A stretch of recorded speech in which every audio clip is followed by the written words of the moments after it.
Hello, everyone, and welcome to another episode of the Perfect RIA podcast, What Works Wednesday edition. I am your host, Matthew Jarvis, and with me today, special guest, Tricia, who is the CEO of BELAY, that provides executive assistants, virtual assistants to entrepreneurs all over the world, or all over the country, including a lot of financial advisors, including me personally. Tricia, I've actually worked with one of your EAs, Zach, now for a few months, and it's been a phenomenal process. I'm really excited to have you on the show today. Yes, thank you for having me. I'm excited to be here.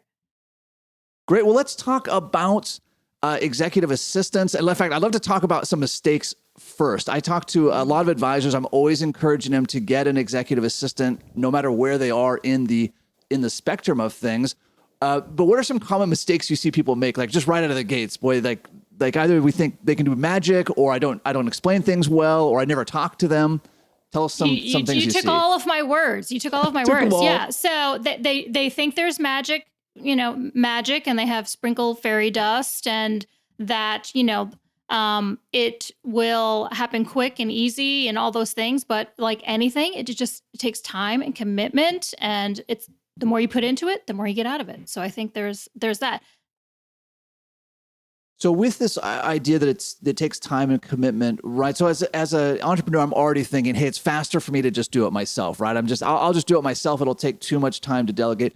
Where do you think that sweet spot is where that ROI of I've got to teach somebody else how to do this starts to pay back? Or where is it paid back for you? Yeah, I mean, it's certainly a myth to debunk, right? So you look at, okay, I'm going to take 5 minutes to teach somebody how to do this 5-minute task, and then I will never have to do that task again. So you got those 5 minutes back every single day into perpetuity. So it takes, the ROI on taking the 5 minutes to teach somebody is easy. And that might mean you're sending them a loom, you're writing down a process for them, or you're having a conversation. But teaching for 5 minutes will get you those 5 minutes back into perpetuity. So that's how we talk about debunking that myth of just taking the time to offload it the right way. Yeah. Well, that's an interesting equation to just run, right? So we use that 5-minute task, and I say, well, I do this once a week. Well, here's an example that I have Zach take care of. Zach books all of my travel, my flights, my Airbnbs, my hotels, making sure the car is there, making sure my agenda is there, making sure it's in TripIt, because I have a hard time finding my way around. So he takes care of all those things. So sometimes I think, all right, maybe that takes 20 or 30 minutes. Now, as a classic entrepreneur, it probably takes closer to an hour because I'm not being honest with my time accounting. But if I'm traveling once or twice a month, so let's say it's 30 minutes, twice that's an hour a month, a year that's 12 hours, 2 years, 5 years. Suddenly we're talking about 60, 100 hours a month worth of time. Adds up pretty quickly. Absolutely. Yeah, because the bottom line is we all have an assistant. It's just whether or not it's you or somebody else. Oh, boy, I really like that, right? We all have an assistant. It's if it's you or somebody else, right? And why not hand that to somebody else? Yeah, exactly. What are some other things that come to mind, Tricia, as like right out of the gates? Like if someone's hesitant to delegate, they're busy, they're doing a lot of stuff. We're all busy. What are some other things that right off the plate you say, boy, this should really come off your plate? The first easiest thing I think is calendar management. First and foremost, it's easy. The meeting planning, the scheduling, the following up, the confirming of the meeting, the follow up after a meeting, the getting it on the calendar, the back and forth, picking the right day and time. It sounds like it takes, it's just an email and you could do it and it'll only take me 5 minutes. But chances are there's a back and forth involved. There's got to be links added to calendar invites and notes. And so that is the easiest, quickest thing to get rid of. You'd be surprised how much time you likely spend on planning and scheduling meetings. So it's an easy one to get rid of. That is a great one, right? So it takes a lot off your plate. It definitely up-levels the meeting experience, right? To your example, right? If someone is sending a reminder ahead of time, not just the automated Calendly, but a phone call, a text message, if everyone's got the agenda, if everyone's getting a follow-up email with the details, boy, that really up-levels the game. Oh, absolutely. Like my assistant will schedule all my meetings, and then she's asking me about agendas for all the meetings. And then if I need her to ask other people what needs to go into the agenda, she's working with them to build an agenda so I can show up to the meeting, facilitate a meeting. There's already been an agenda built, and then she can take notes and follow up from that meeting and circle back with everybody post-meeting on any action items or follow-up as well. So there's a lot of thinking that would normally have to go into that, never mind the actual logistics of it, that is delegated. I love that. So we've got calendar, we've got travel. Another one that I have Zach do is manage email. So we all have all sorts of email filters and spam filters and whatnot that don't ever seem to work, by the way. My inbox is always full of garbage. And one of Zach's responsibilities is to go through and anything that's obviously junk to take care of, anything that he can take care of, he just takes care of, all those travel confirmations, all of those things. So calendar, email, travel. Other easy things that come to mind, Tricia? Email. Gosh, I mean, let's just sit on email for a minute. Yeah, what? email, I mean, yeah. Email. I mean, do you spend your life in email? Getting out of email should be huge for a lot of people. So I am with you on email. It might take a minute. There's so many different ways to manage email. It could be the cleanup, but then there's next level, right? Respond on your behalf, respond as if. So email can be huge. I mean, my personal goal with my assistant is that she handles 50% of the email that come into my inbox.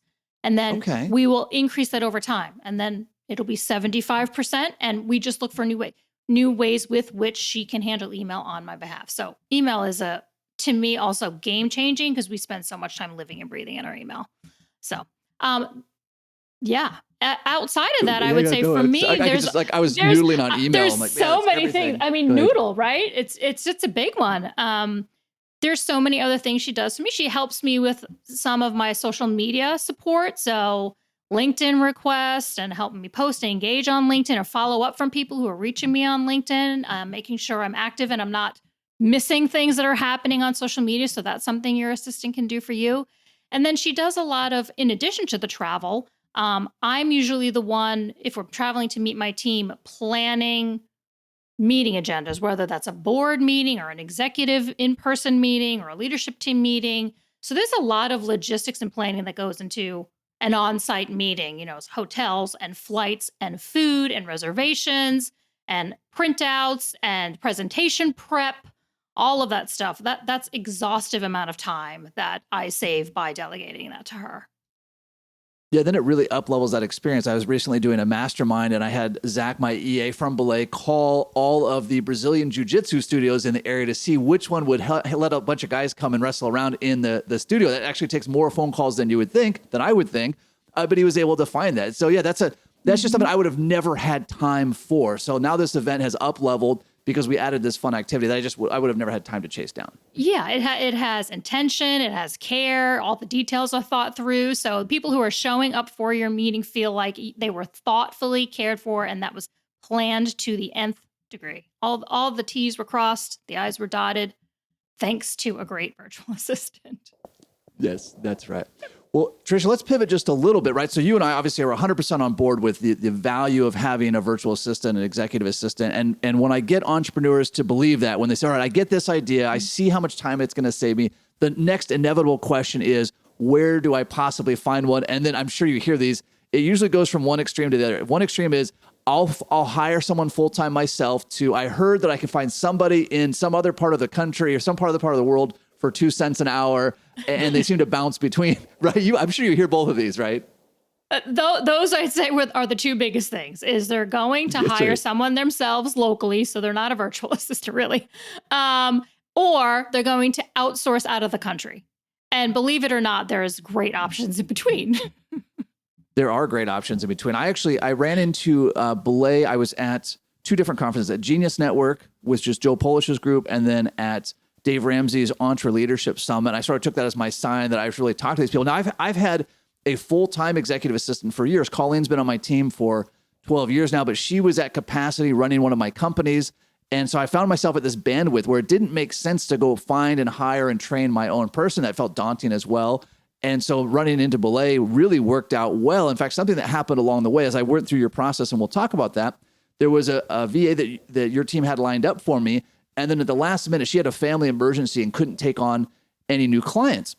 This was like days before our onboarding call. And your team was very apologetic. They said, Matthew, we're so sorry this happened. I said, I'm sorry for this person, but this is great news for me because if I had done this whole hiring process, I would have to start over from ground zero.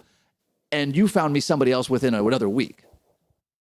Yeah, I mean, that is the beauty of, working with an agency like ours, is that we're really taking kind of that HR function off of you, the executive. If you were doing it on your own, you would have to, create a job description. You'd have to go into post it on, Indeed or your local networks. You would have to then filter through tens of resumes. You'd have to schedule interviews and interview. You'd have to check references. You'd have to go through this entire process. And then to your point, if it didn't work out, you're starting that all over again. We do that all for our clients. So we have a team of people who are vetting and skills assessing and interviewing all of our virtual assistants. So by the time you, Matthew, come to us and say, hey, I need a virtual assistant, great. We actually already have one for you. So it's great speed for you, the client, to get up and running. And we have already thoroughly vetted that entire process for you. Yeah, I think that's both an incredible time savings, but it's also something that I just don't have the skill set for. A headhunter I used one time to hire an advisor for our team, he said, Matthew, let's be really honest. If you go on this process on your own, you might talk to a person twice, and then you're going to get tired of it, and you're just going to hire whoever the third person is that calls. Like, let's just be really honest with that. Whereas, Tricia, I've talked to a lot of your team members. They're doing what they love. They love the HR role. They love the recruiting role. They love talking to somebody 4 or 5 or 6 times, however many times it takes. I don't enjoy any of that. What I love is there's now someone who can take care of these things for me. Oh, I'm with you. I mean, isn't it great to know that you actually have somebody whose job and skill set and training is in interviewing and finding virtual assistants versus you assuming you can do that? I mean, I feel that way about any role we hire, but That's right, yeah. I'm with you. I mean, we have a team of people who they are specifically day in and day out looking for the best virtual assistants. So you can be guaranteed that the cream of the crop have been brought onto Belay to serve the clients that join us. I think another piece that's come to mind as I've worked through this process is I think there's sort of a myth in entrepreneur land that we can find this unicorn virtual assistant on our own. There's probably someone somewhere who wants to work for 10 hours a week and they're this incredibly skilled. Maybe 1 in a million that exists. That is really, really hard to find. So to have a resource where I can say, hey, I need someone for 10 hours a week or 20 hours a week, whatever the case may be, like I can actually get a very highly skilled person because you're matching them with other people as well. Versus if I'm just trying to find someone that's looking for a side gig who's also good at what they do, that's a 1 in a million. I would agree. I mean, I totally agree with you. I mean, we are lucky in that we have so many virtual assistants who are seeking the type of opportunity we offer them as a virtual assistant. We have a contractor community that they can be part of. They get to choose if they want to have one client, for 10 hours a week or 20. Do they want 2 clients because maybe they want to work 30 hours a week? So they have a lot of flexibility, and they know that our clients, I mean, we're vetting our clients too, right? So, I mean, we want to make sure we're working with the right people. So on both sides of the equation, so that everybody is winning when we put the match together. That definitely is a legitimate statement coming from Belay. I know a lot of companies like to say like, hey, we're vetting you too. Like this is a two-way decision, but it was actually a pretty intense vetting process. I mean, I talked to multiple people. They had very well thought out questions. It wasn't just throwaways. Like, tell me what an ideal day is and tell me why you're successful. I mean, it was real questions. It was really trying to find a good match. So when you say, hey, we're vetting the customer, the client as well, I mean, that's not just a throwaway statement for you. Thank you. Yeah. I mean, we really want it to be successful for both parties, and we want to avoid frustration. And so for you, when we're talking to somebody like you, Matt, we really want to understand, like, have you delegated before? Have you ever used a virtual assistant before? Have you used an assistant before? Will you need some support and training as you're onboarding? Is this new to you? So we really are trying to evaluate where the starting point is so that when we do work with you, we are clear on where we need to begin. For some people, it is the first time they've ever used an assistant, period. For some people, It's the first time they've used a virtual assistant. For some people, they have experience. So it's different in every situation. I love that. I'd love to talk a little bit more about Belay, this company that you've built, right, that you run. Tell us a little bit more about how big Belay is, the kind of people you work with. Give us a little bit more insight into what you're doing. Yeah. So Belay was founded in 2010. So we've been doing this it's going to be 13 years now. Wow. It's really exciting. And we were doing it long before there was a pandemic. And so we've really kind of figured out this whole virtual work thing many years ago. So it's been great. We've had the benefit of of working with some of the most amazing clients over the years. Right now, we serve currently over 3,000 clients with Really? our Wow. services, and we engage with over 2,000 virtual assistants right now. So we are spread all across the nation. We're in all 50 states, and we love it. And so we are so blessed to be able to provide this great work option for our virtual assistants, where we are a real work from home option where they are cared for, they're connected, and we find them great clients. And then we get to serve leaders like you who are really just looking to up their game by delegating some of their basic administration so that they can go do what they need to do for their businesses. I love that point about upping their game, right? So there's this I don't know, there's lots of different ways to look at having a virtual assistant. And I think you mentioned this really from the beginning of our episode today about you can either be the assistant or you can have the assistant. So that mission of, hey, we're really helping people up their game. And it feels like that would be, and tell me if I'm wrong, empowering for your VAs, right? You're not saying, hey, listen, we need someone to do the work that nobody else wants to do. You're saying, hey, we've got these really successful people who are trying to up level their game and they want people to be part of that journey.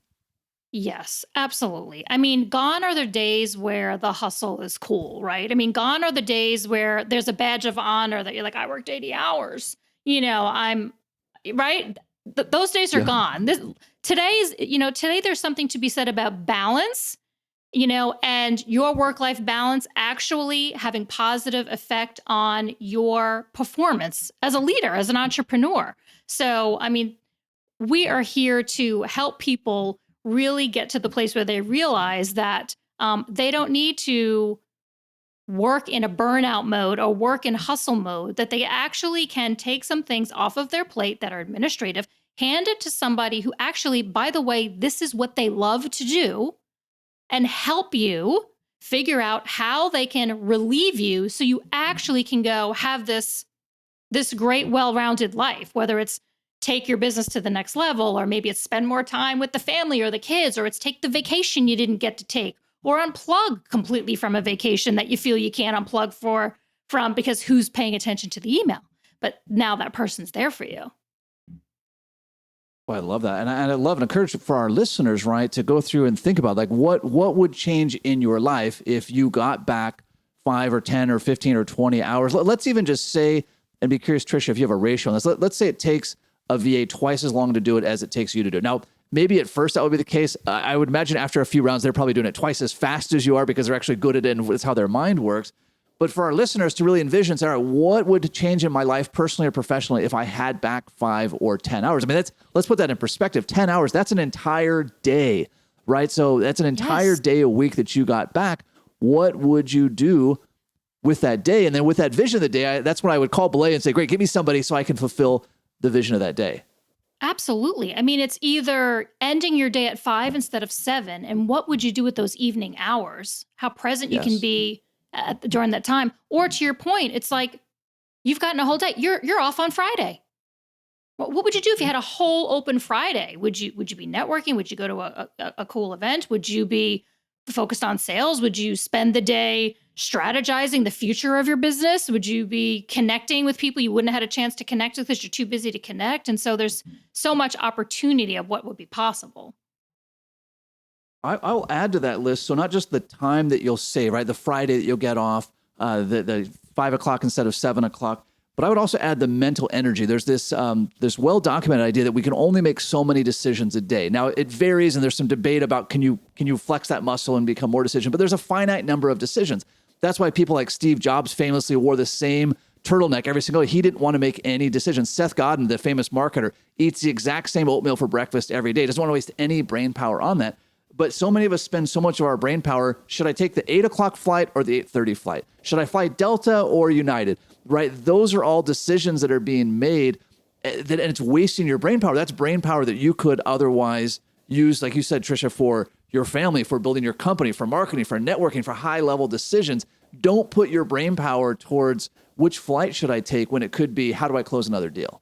Absolutely. I mean, I believe decision fatigue is a thing that leaders run up against. It's like you can push yourself to make as many decisions as you need to in a day. But I think by the end of the day, I mean, are you making good decisions at that point? Are you making them because I just need to make this decision because I got to check the box and get it off my plate and I need it to keep moving forward and I don't want to be, the roadblock. And so are you making the best decisions if you're fatigued and I'm in making decisions? And so I feel the same way. I mean, I even do it at home. I'll sometimes tell my husband, like, I'm not actually deciding what's for dinner. I'm done making decisions for today. Yep. Yeah. Yep. I love that. Trish, for people that haven't used a VA, or even for those who have, any recommendations on a cadence for communicating with that person? I can share mine in just a minute, but is it a daily thing? How do you communicate back and forth? What are your recommendations for the kind of the day-to-day, week-to-week logistics? Yeah. I mean, I recommend you have one structured plan, face-to-face Zoom meeting. I'm going to say Zoom. For me, I do it on Monday mornings because I really want to connect with my virtual assistant so I can set my week. She's coming to me with lots of questions and priorities, and I'm offloading additional things for her for the week or the month ahead. And she has kind of the marching orders and clarity about what is coming for that week. And then I feel like she's got everything she needs and I don't have to worry about all the administration for the week. So we do Monday mornings. We're on Zoom. Sometimes it could be anywhere from 20 minutes to an hour, depends on what's going on. But I set that as a priority. There is never a week, unless I'm literally on vacation, not in the office, that I do not meet with my assistant on that Monday. All the in between, we use Slack. I mean, we're slackers. Okay. So we're constantly slacking back, quick little questions, and we communicate, I mean, throughout to the day, every day.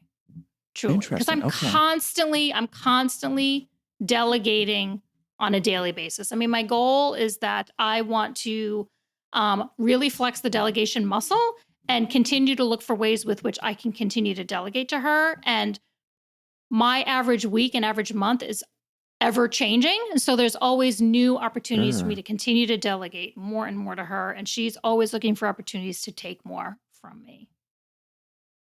I like that expression, your delegation muscle, right? It's a habit, it's practice, right? We've a lot of us have spent our life practicing not delegating, so to practice on the daily.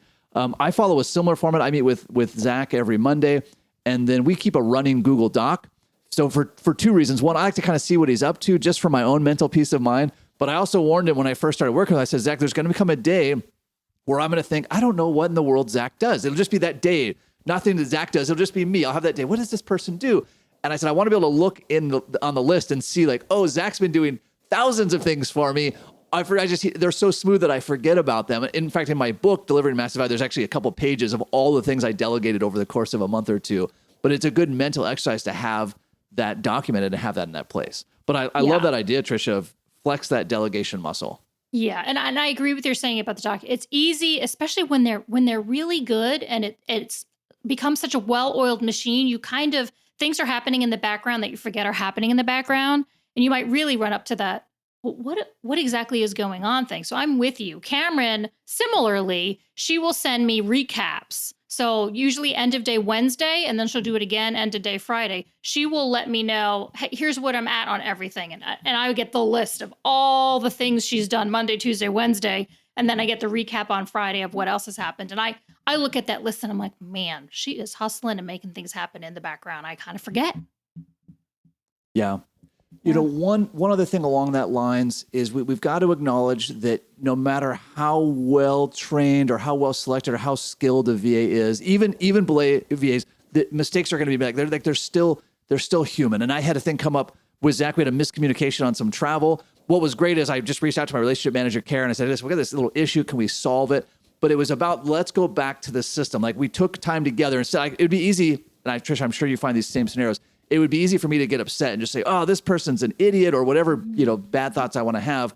But instead we stepped back with Zach. I said, listen, hey, let's walk this backwards. Let's see where communication broke down. It wasn't malicious. It wasn't slacking off. It was just a communication breakdown between the two of us.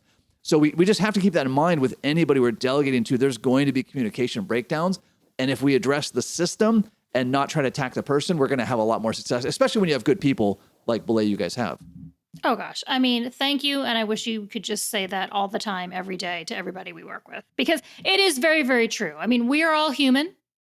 Of Our course. virtual Yeah. assistants are human. Mistakes happen. I used to be a virtual assistant. I have been on the receiving end of making a mistake.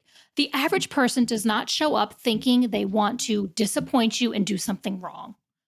Yeah. And they don't want to forget something. I mean, that's not usually not the intention of the average person. So if something has been missed, there is likely a gap somewhere, whether it was a misunderstanding or a miscommunication or, like you said, a breakdown in a process. So giving grace is huge, and asking questions and trying solving the problem, and maybe it won't happen again. And then I would say another big thing for me is you know people owning their mistakes before maybe they've Mm-hmm. been uncovered, and immediately going into solution mode on your behalf, which is a great trait for anybody to have as well. Yeah, it really is. And those are sometimes hard people to find. But boy, when you find them, and so many of your people are that way, say, wow, this mistake happened. Let's fix this thing. And then let's go back and look at the system. But you're right, nothing comes from, hey, boy, you're a real dummy for having made this mistake. By the way, Trish, you and I make tons of mistakes. I won't speak for you. You probably don't make mistakes. You seem like you have your stuff Tons. together. No, I I still make make a lot tons. of mistakes. Yeah, tons of mistakes. It's so easy to see somebody else's, right? There's this, we could do a whole episode on this. There's this sort of mental fallacy that I make mistakes, but you're an idiot. Right. And it's like our brains kind of go to that. Like, I make mistakes sometimes, but you're an idiot. No, we all make mistakes. And if we address the system instead of trying to attack the person, we're going to end up a lot better. Yeah, like flip that around. You make mistakes, I'm an idiot. Yeah, like, how did I not tell you about that travel day? Yeah.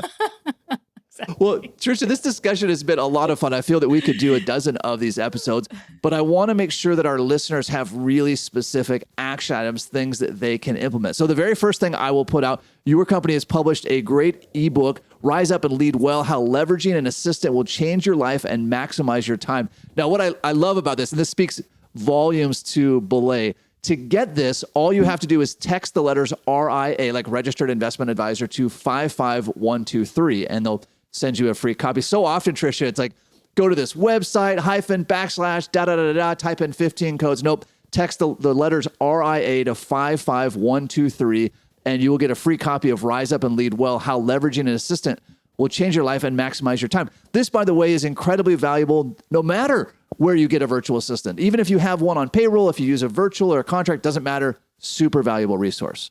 That's right. It's very, very practical. It is really a how-to book. It's very actionable. I mean, the hope is you read the book and you actually walked away with some good next steps. And to your point, regardless of whether it's a virtual or on-site assistant. Action item number 2, I would say, start a list, whether you have an assistant or not, start a list of things that are taking your time and your mental energy that could be delegated to someone else. Now, there's some things that can't be delegated. Like the time I spend one-on-one with my kids, I can't delegate that time, but my travel I can delegate, my email, I love the scheduling thing. I'm going to up my level on delegating scheduling. But for sure, start that list. If I had a virtual assistant, what could I start delegating right away?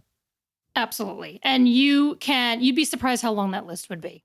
What you do, what you should actually be doing, and what you need to stop doing.